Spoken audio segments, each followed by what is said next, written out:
एक तरफ अमेरिका और ईरान के बीच में घमासान चल रहा है, वहीं दूसरी तरफ बीते कुछ महीनों से हमारे देश के अंदर एक ऐसा खेला खेला जा रहा है जिसने डेमोक्रेटिक नॉर्म्स और इलेक्टोरल ट्रांसपेरेंसी की नींव हिलाकर रख दी है। क्या दुनिया के सबसे बड़े लोकतंत्र पर आज सबसे बड़ा प्रहार हो रहा है? डेमोक्रेसी पर बैलिस्टिक मिसाइल कौन दाग रहा है? SIR या फिर स्पेशल इंटेंसिव रिवीजन के समर्थक और इलेक्शन कमीशन का कहना है कि कुछ गलत नहीं हो रहा है, कुछ राज्यों में बस इलेक्टोरल रोल्स की साफ सफाई चल रही है। लेकिन इसी साफ सफाई अभियान के चलते बंगाल में चुनाव से ठीक पहले 90 लाख वोटर्स का नाम इलेक्टोरल रोल से मिटा दिया गया है। 90 लाख से ज्यादा लोगों के वोट देने का अधिकार उनसे छीन लिया गया है, बिना उनकी बात ठीक से सुने भी। खत्म, गुड बाय। हटाए गए नामों में 27 लाख लोगों ने फॉर्मल अपील तक फाइल की, सबूत समेत कि भाई उनका नाम गलत तरीके से हटाया गया है, सरकार ने उनके साथ गलत किया है। लेकिन उनकी सुनवाई भी चुनाव के अब बाद होगी। Don't get into those maths. अगर हटाए गए नाम गैर कानूनी होते, घुसपैठिए होते, बांग्लादेशी होते, तब बात समझ में आती। लेकिन 27 लाख लोगों ने सरकार को गुहार लगाई कि हमारे साथ गलत हो रहा है, हमारे पास कागज है, हमारे पास सबूत है, लेकिन तब भी उन्हें कोई इंसाफ ना मिला। सुप्रीम कोर्ट ऑफ इंडिया से भी इंसाफ नहीं मिला। सुप्रीम कोर्ट ने कहा जैसा चल रहा है वैसा चलने दें। सुप्रीम कोर्ट ने ना ही SIR पर रोक लगाई, ना ही सारे केसेस इलेक्शन से पहले सेटल करने का ऑर्डर दिया, और अब कहा है कि भैया जो भी होगा इलेक्शन के बाद देखा जाएगा।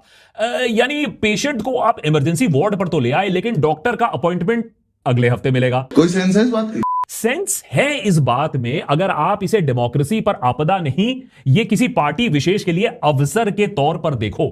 SIR तो पहले भी हमारे देश में होते आया है, लेकिन इतने सिस्टमैटिक तरीके से, इतने बड़े स्केल पर लोगों का बेसिक कॉन्स्टिट्यूशनल राइट, उनके मतदान देने का अधिकार पहले कभी भी ऐसे छीना नहीं गया।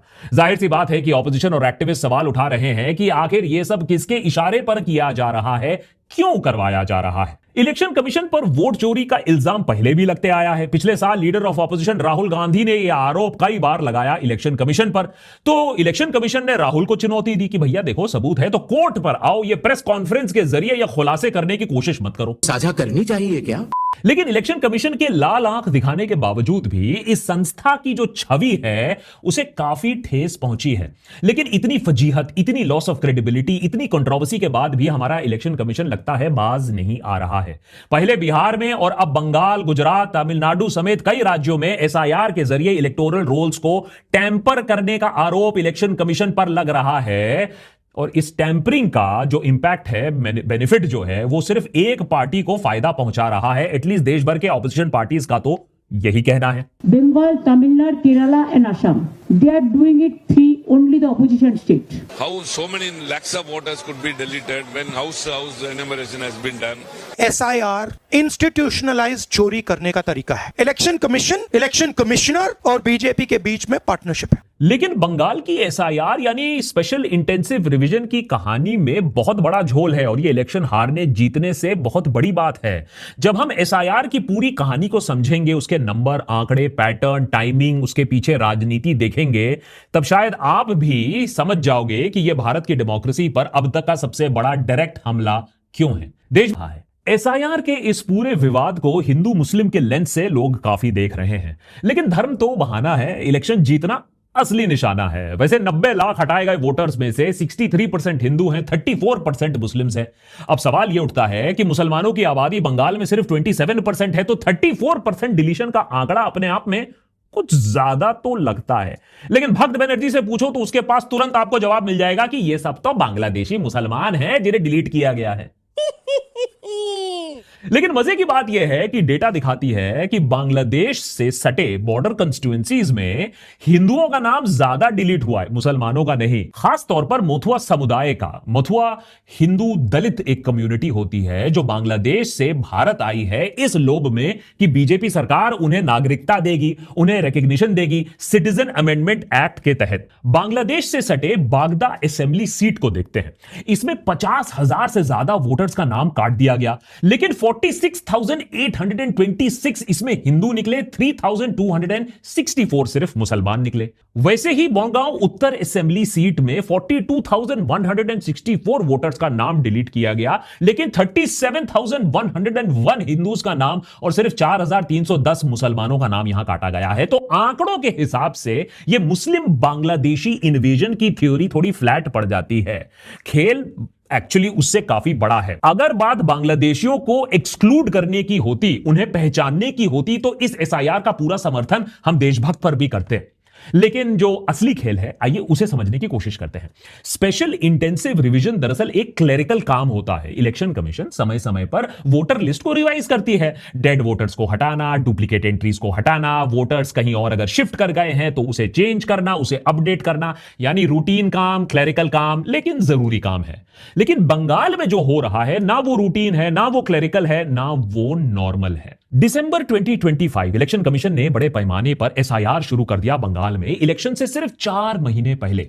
यह अपने आप में ही एक काफी घटिया आइडिया था, क्योंकि इस प्रोसेस में, एसआईआर के प्रोसेस में यूजुअली 1 साल लग ही जाता है। उसके ऊपर एक नया अनटेस्टेड प्रोसेस इंट्रोड्यूस किया गया, जिसमें एक लॉजिकल डिस्क्रिपेंसी सिस्टम का इस्तेमाल किया गया। ईरोनेट सॉफ्टवेयर, ईसीआई का वोटर डेटाबेस सॉफ्टवेयर, उसे इस्तेमाल किया गया और एक नई कैटेगरी का इजाद किया गया, जिसका नाम था अंडर एडजुडिकेशन। इसका मतलब था कि सॉफ्टवेयर को कहा गया, इंस्ट्रक्शन फीड किए गए कि सारा लिस्ट खंगालो, सारे डिटेल्स को देखो, नाम, पता, बैकग्राउंड, इसे सबको जांच कर इनकंसिस्टेंसी को पकड़ो। माने नाम में अगर कहीं स्पेलिंग अलग हो गया, पिता का नाम कहीं से अलग हो गया, या फिर एड्रेस कहीं मिसमैच हो गया, और जो वोटर्स इस कैटेगरी में डाले गए उन्हें एक हियरिंग के लिए बुलाने का एक सिस्टम बनाया गया, जहां उनके डॉक्यूमेंट्स को लिया जाएगा। फिर लोग अपने आप को साबित कर पाएंगे कि नहीं, वही वैलिड वोटर हैं। अब जिसने भी आज तक सरकारी दफ्तर में एक बार भी कदम रखा है, उसे मालूम था कि यह कहानी दुर्घटना की तरफ जा रही है। जिन 60 लाख वोटर्स को अंडर एडजुडिकेशन की जिल्लत में डाला गया, उनके केसेस को एडजुडिकेट करने के लिए एक नई मशीनरी भी बनाई गई। EROs यानी इलेक्टोरल रजिस्ट्रेशन ऑफिसर्स को भी बाईपास कर दिया गया। आर्टिकल 142 का इस्तेमाल करके सुप्रीम कोर्ट की स्पेशल पावर्स से एक अलग एडजुडिकेशन मैकेनिज्म को तैयार किया गया, और फिर फरवरी 28 को एक ड्राफ्ट लिस्ट बनाई गई। अब देखने वालों को, समझने वालों को, जो क्रोनोलॉजी समझते हैं, उनको कई चौंका देने वाले पैटर्न्स इसमें दिखाई दिए। क्या ये वोट चोरी था? क्या ये इलेक्शन चोरी था? क्या ये डेमोक्रेसी चोरी हो रहा था? हम कुछ नहीं कह रहे हैं, आप खुद ही फैसला कर लो। आंकड़े हम आपके सामने रख रहे हैं। भवानीपुर में ममता बनर्जी की खुद की कंस्टिट्यूएंसी में एक मुस्लिम वोटर को हिंदू वोटर के कंपैरिजन में अंडर एडजुडिकेशन में डाले जाने की प्रोबेबिलिटी 3 गुना से ज्यादा देखी गई। मानिक चौक में जहां हिंदू और मुस्लिम वोटर्स एग्जैक्टली 50-50% है, वहां अंडर एडजुडिकेशन वाले वोटर्स में 97.4% मुसलमान आ गए। शमशेरगंज में 82% मुस्लिम इलेक्टोरेट है, 98.8% एडजुडिकेटेड वोटर्स जो आए वो मुसलमान निकले। अब एक न्यूट्रल एल्गोरिथम 50-50% पॉपुलेशन में भी 97% तक समुदाय एक रिजल्ट में कैसे निकाल देता है, इसका जवाब इलेक्शन कमीशन के पास तक नहीं है। लेकिन आईटी सेल का कहना है कि ये सब बांग्लादेशी घुसपैठिए हैं, इलेक्शन कमीशन ने इन्हें ढूंढ निकाला है। आइए इन बांग्लादेशी घुसपैठियों पर भी एक नजर डाल लेते हैं। जस्टिस शाहिदुल्लाह मुंशी कोलकाता हाईकोर्ट के जज रह चुके हैं 2013 से 2020 तक, मैंने ज्यादा दिन पहले तक नहीं। वेस्ट बंगाल बोर्ड ऑफ वक्फ में करंट चेयरमैन भी है। उन्होंने जानबूझकर अपना डेजिग्नेशन नहीं बताया एडजुडिकेशन हियरिंग में। वो चाहते थे कि आम नागरिक की तरह वो अपने आप को पेश करें, उन्हें वैसे ही ट्रीट किया जाए। पासपोर्ट भी सबमिट किया, फिर भी नाम नॉट फाउंड लिस्ट में आया। उनका नाम तभी रिस्टोर किया गया जब यह खबर मीडिया ने उछाला। विंग कमांडर मोहम्मद शमीम अख्तर 17 साल इंडियन एयरफोर्स में सेवा की, 2002 से वोट देते आए हैं। मार्च 23 की सप्लीमेंट्री लिस्ट में नाम अंडर एडजुडिकेशन आया। मार्च 28 को बिना नोटिस के, बिना हियरिंग के नाम डिलीट कर दिया गया। घर के बाकी सबका नाम लिस्ट में है, सिर्फ उनका नाम लिस्ट में नहीं है। बूथ लेवल ऑफिसर के पास पहुंचे तो उन्होंने कहा वकील ढूंढो, ट्राइब्यूनल के पास चक्कर लगाओ। सोचो, एक कारगिल वेटरन जिसने भारत देश के लिए अपनी जान को खतरे में डाला, उन्हें कहा जा रहा है कि अपनी भारतीय नागरिकता को साबित करके दिखाओ। मोहताब शेख, कांग्रेस कैंडिडेट फ्रॉम फरक्का, उनका नाम अपने आप ही एडजुडिकेशन लिस्ट में आ गया। फाइलिंग कहां से करेंगे, इलेक्शन कहां से लड़ेंगे? तो भाई साहब गए सीधा सुप्रीम कोर्ट, वहां से रीइंस्टेटमेंट का ऑर्डर जरूर आया। नाम हटने का कारण बताया गया डेटा इनकंसिस्टेंसी, वैलिड ग्राउंड नहीं था डिलीशन का, तो नाम वापस आ गया। लेकिन आलम यह है कि आपका जो अस्तित्व है, आपकी जो आइडेंटिटी है, आपकी जो सिटीजनशिप है, एक इलेक्शन कमीशन सॉफ्टवेयर के बदौलत वो है जो वो चाहे तो आपकी नागरिकता रद्द भी हो सकती है, आपका पासपोर्ट भी फिर उसके बाद कोई काम का नहीं है। नॉर्थ 24 परगनास, बोड़ो गोबरा गांव, बूथ नंबर 5, 358 विलेजर्स में से 340 का नाम अंडर एडजुडिकेशन आता है। स्पेशल प्राइस तो नहीं मिलेगा आपको टू गेस कि सारे के सारे मुसलमान हैं। कई पीढ़ियों से ये लोग वहां रहते आए हैं, लेकिन कोई फर्क नहीं पड़ता है। इन्होंने पिछले कई इलेक्शंस में वोट दिया, उससे कोई फर्क नहीं पड़ता है। रातों रात वो सस्पेक्ट्स बन गए।